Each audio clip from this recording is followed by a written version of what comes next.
1. So why it's happening?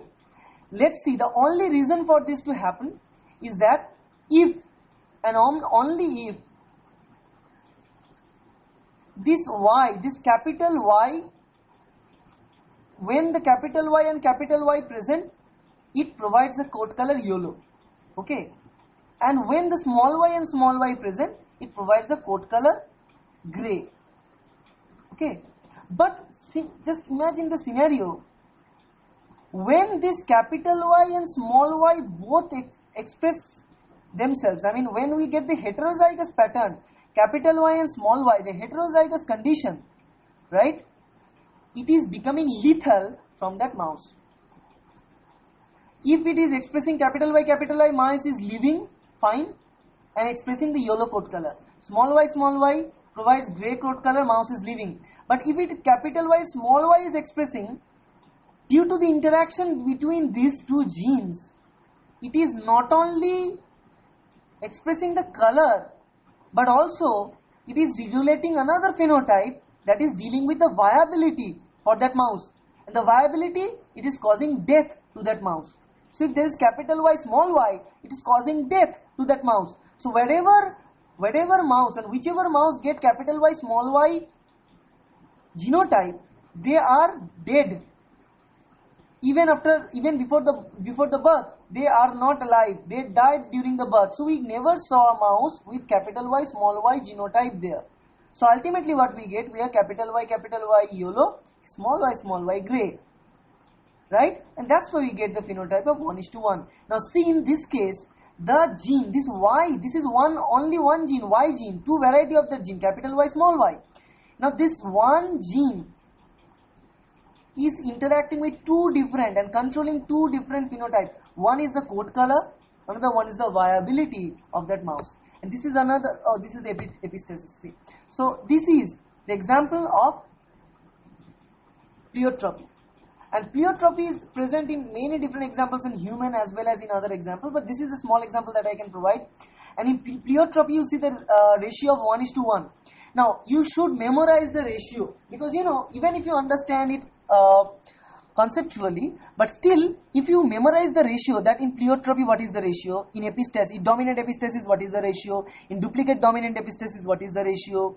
Right? If you memorize those ratios, it will be helpful, because in certain questions, you need to apply the ratio. And if you know that first, you can answer the question very easily, very fast. Now, what is epistasis? Epistasis is something that I call as a situation where one gene masks the effect of another gene. Right? So, one gene, this is not about dominance, because you can say this is a kind of dominance, right? Because we see the dominant allele expresses itself more than recessive. But in this case, it doesn't matter whether the gene is dominant or not. A recessive gene also, a recessive allele also can mask the effect of a dominant allele. So that is a feature which is not explained by the Mendelian ratio. And we call it epistasis. This is a simple example of epistasis provided here. This is again with the coat color of mouse. The coat color provided by two different genes out there. One is the C gene. Two varieties of the gene, two alleles, capital C, small c. It means whether there is any pigment for coloration or not. Remember it very carefully. Whether the pigment will be produced or not. If capital C, pigment will be produced. If small c, no pigment produced. And there is another gene B, capital B and small b, two versions. If there is a capital B, there will be more pigment, so the color of the coat will be black. And if there is a small b, less pigment, so the color will be brown. Okay. But remember, this C gene controls whether the color will be added or not. So let's say, even if there is a presence of capital B, both of the capital B's, capital B means more pigment black. So if both of the capital B's are present from that first gene loci, right, that means that the mouse should have a black coat color. But if there are two small c's present, that means there will be no pigment. Even if both homozygous dominant alleles are present for the pigmentation, still there won't be any pigment added because the controlling gene is C.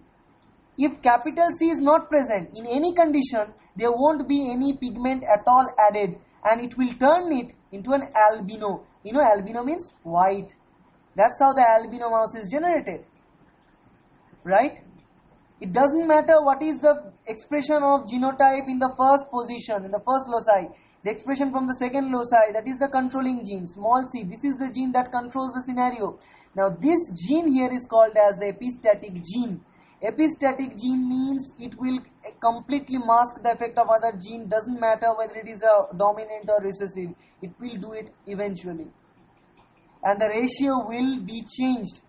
See, the ratio is now 9:3:4, where it should be 9:3:3:1. Instead of that, it is 9:3:4. So the ratios are varied. In epistasis, we'll see multiple ratios, different types of ratios for different types of epistasis. Okay, so I'll be pausing the video. If you have any question right now, you can ask. Then I'll be discussing about epistasis in much more details.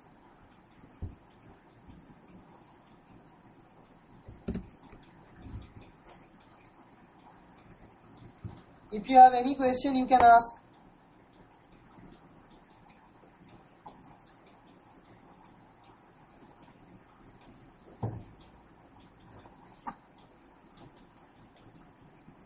Is it clear? Whatever we have discussed till now, is it clear to all of you?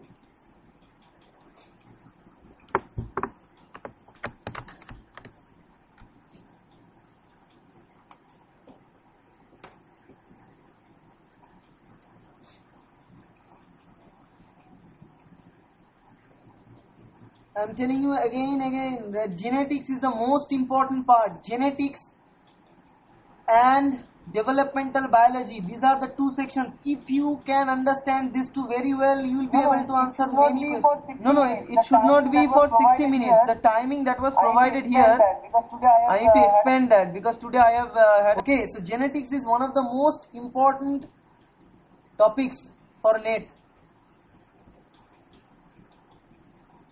I didn't save that.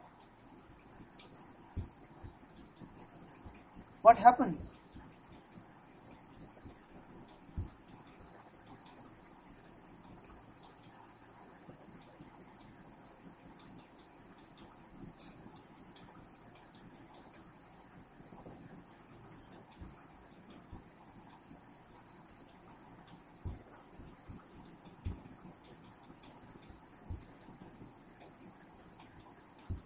What happened?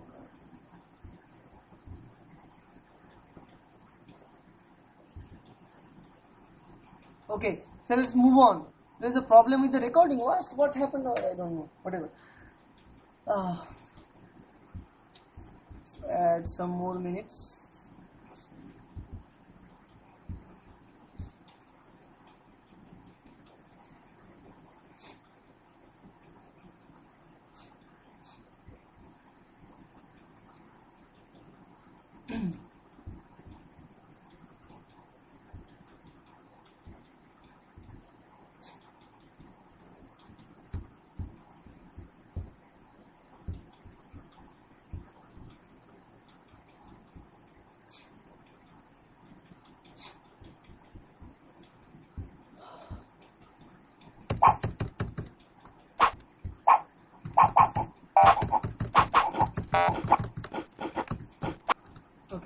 So let's talk about the epistasis in much more details again. We have talked about the epistasis in the first video, first slide. Now let's talk about it again in this video. And this is another example of epistasis that we haven't seen. That, let's say here, this is the structure, the structure of this comb shape actually. The comb can be varied. Let's say in this case the comb is rose comb, this is called the pea comb, this is the single comb, and this is the walnut comb. So 4 different types of combs are present here. Now depends on the cross, right? Rose comb is present. This is the genotype for the rose comb, this is for the pea comb. Now if we cross between a rose comb and a pea comb, we produce this. If we cross between a rose comb and pea comb, we get this walnut type of comb. and that's how it explains the scenario. Actually, I have explained it earlier, so I don't need to explain this image properly. Let's directly go to the duplicate dominant one. Okay, so there are different types of epistasis, okay, with different types of ratios, and this is also important. I've told you that you need to memorize the ratio. In the first case of epistasis that we see the ratio of 9:3:4 for general example. In this case, the duplicate dominant epistasis, the ratio generated is 15:1, and these ratios, remember, all these ratios that we are talking about, these are the ratios at the F2 generation, ratios at F2 generations. And in all F2 generations, we will have the ratio, you should have the ratio of 9:3:3:1. But instead of that, the ratio varies. And remember, ultimately there are 16 offsprings. We'll ultimately get 16 in every ratio. If you add them together, you'll get 16. In this case, we're talking about the example of kernel color in white, okay, in wheat. So in wheat, what we know is that the coloration of the kernel, the color of the wheat, as you can see, it is coated, it is coded by two different genes in either gene A or gene B. So there is a precursor molecule for the coloration, and if the product of gene A is there, which is the enzyme A, it will convert the precursor into the colored product. If the product of gene B, that is the enzyme B, is added, it will also convert the precursor into the product, which will also give the color. So in either way, if the expression of gene A or gene B is there, we'll ultimately get our colored product. Okay. So the only way we don't get any colored product is if there is absence of both of these genes, gene A and B. So gene A have two different copies, capital A and small a. Gene B also have two different alleles, capital B and small b. Now if we have capital A, it will give us color. If we have capital B, color, capital A in a sense or capital B in either sense, we get the colorations. If there is a presence of any of these dominant alleles, either capital A or capital B, we will get colored kernel. The only way we won't get colored is that if we present both of them present in the recessive format. So if we begin at the very beginning, here you see all of them. It could be capital A, capital B, right? Or it could be capital A, small b, small b, whatever it is. It means if we get this variety, we will get colored kernel. So colored kernel, because capital A and capital B, both enzymes are present. In the other hand, we get a capital A, small b, small b. In that case, the B is a homozygous recessive. But still we get one capital A, so we will get colored. In the other hand, and 3 of the offsprings are there, so we again get colored. So 9 colored plus 3 colored. Now again, we have both of the alleles are small a in case of here. So small a enzyme, the enzyme A will not be activated.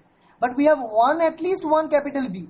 It doesn't matter whether the next one is capital B or small b. Doesn't matter. We get at least one capital B. So again, it will express the color, right? So again, 3 offspring of colored. So ultimately we have 9 plus 3 plus 3, total 15 offspring that are providing us the color.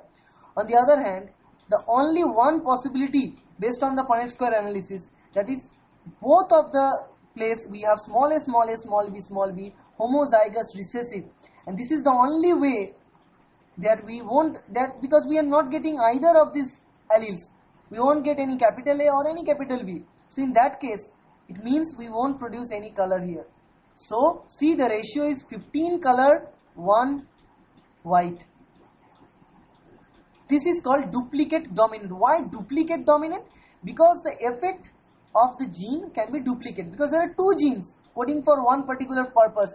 In either way, gene A or gene B, whatever is expressed, the color will be shown. That's why it's called as duplicate dominant epistasis. Why dominant? Because this gene are dominant. Once the gene is dominant, then only the color is shown. So that's why duplicate dominant epistasis. Ratio 15:1.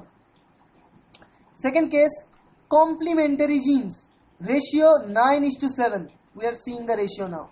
This is also another type of epistasis, slightly varied from that of the duplicate dominant. In this case, we have another enzymatic pathway, and in this case we are looking at the color of a flower. Okay, The color producing pigment here is the anthocyanin. Okay, and anthocyanin is produced by two different chemical pathways, two different intermediate pathways. Okay, this is the precursor, whatever precursor it is, I don't need to look at that anymore. This is the precursor. First stage is activated by enzyme C, produced from enzyme gene C, and it produces the intermediate. Then we take the intermediate, enzyme P acts, and then this intermediate is converted by enzyme P to the anthocyanin, thus giving us the color. Right? The color can be, in this case, whatever color it is. If they fail to produce anthocyanin, they will give us white color because there won't be any colored pigment added. So the flower color will be white. So see, two genes are necessary, gene C and gene P. But in this case, they are working together. Effect of both genes are necessary, gene C as well as gene P, to get us the color. In case of duplicate dominant, both those genes are in OR situation, gene A or gene B. Either of that can give us the phenotype. But in this case, we need the expression of both of these genes to get the phenotype, right? So see the scenario. The first 9 offspring that we get, we should have at the first place, both of them are the capital, one capital C, one capital P is present. Now capital C means dominant gene that is present, small c is recessive, capital P dominant, small p recessive. Okay, 1 minute. Hello? Yeah, just call me after 9 p.m, okay?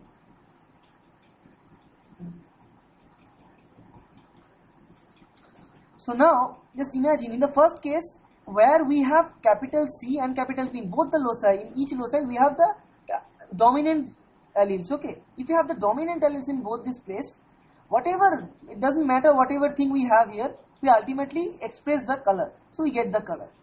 In the second place, 3 offspring, so 9 offspring with color now. Then we have 3 offspring, where we have capital C expressed in the first, in the second we have both of them recessive. Right? It doesn't matter we have a capital C or small c, whatever it is in this place, but we have small p's out there. So if we have 2 small p or if we have 2 small c, in either way, we will not be able to produce any color. Remember, why? Because we need capital C, at least one capital C and at least one capital P together to get the color.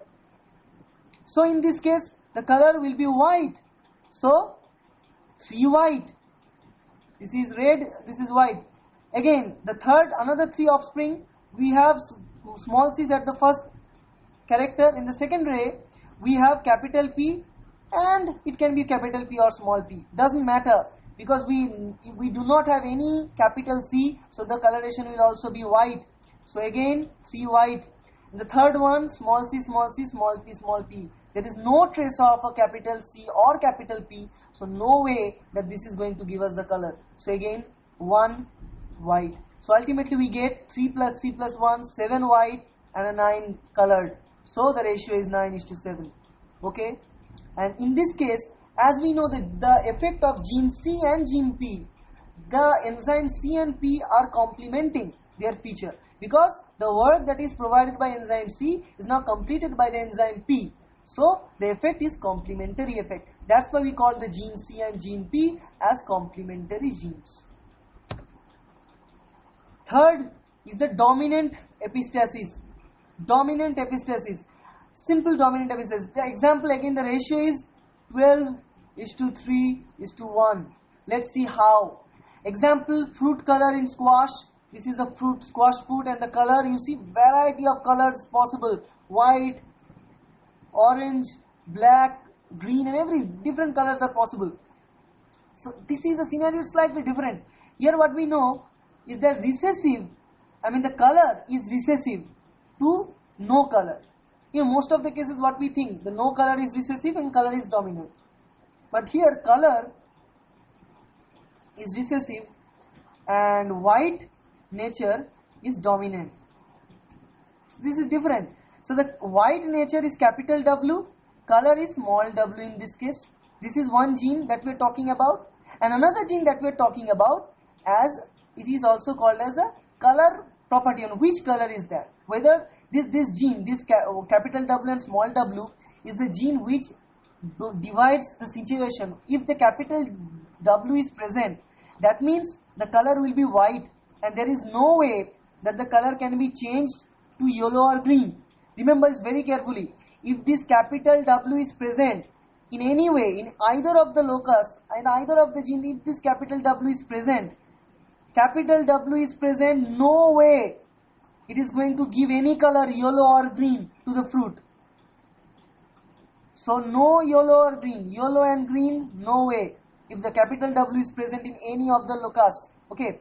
On the other hand, if the only way the coloration, that is yellow or green, is possible, if there is small w and small w.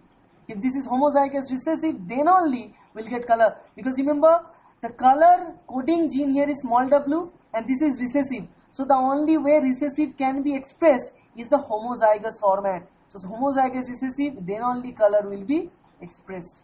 That color could be green, that color could be yellow. So see now, the first thing, first 9 offspring, capital W in the first locus, we have capital W and capital G.